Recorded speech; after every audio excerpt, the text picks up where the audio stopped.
ময়মনসিংহের ভালুকায় ভূগর্ভস্থ পানির স্তর নিচে নেমে যাওয়ায় বিপাকে সাধারণ মানুষ।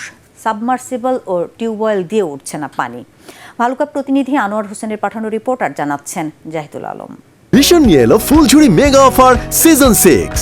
এই অফারে ফ্রিজ কিনলেই পাচ্ছেন নিশ্চিত 12 সেটের আকর্ষণীয় গিফট বক্স একদম ফ্রি। বর্তমানে ময়মনসিংহের ভালুকার প্রতিটি গ্রাম বিদ্যুতায়িত হওয়ায় পৌর এলাকা সহ উপজেলার প্রায় গ্রামেই মোটর দিয়ে পানি তুলে ব্যবহার করছেন অধিকাংশ মানুষ। টিউবওয়েলগুলো অকেজো থাকায় উঠছে না পানি। অন্যদিকে পানির স্তর নিচে নেমে যাবার কারণে নষ্ট হচ্ছে মোটরগুলো। স্থানীয়দের মতে মিল কারখানা 24 ঘন্টা গভীর নলকূপ দিয়ে পানি উত্তোলন করায় সেই পানি পুনরায় ব্যবহার করা গেলে সমস্যার কিছুটা সমাধান হবে।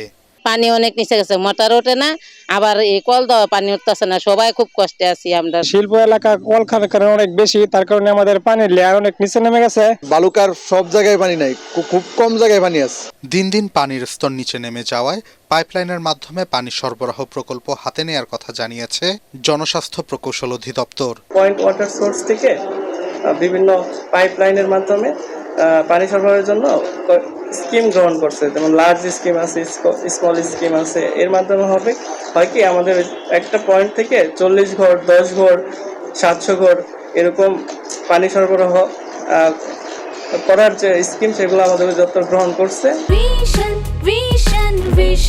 100% কপার কন্ডেন্সারে তৈরি ভিশন ফ্রিজ, তাই গুণে মানে অটুট থাকে বছরের পর বছর। সংশ্লিষ্ট মন্ত্রণালয় দ্রুত এ বিষয়ে ব্যবস্থা নেবে এমনটাই দাবি এলাকাবাসীর। Bureau report, ATN Bangla.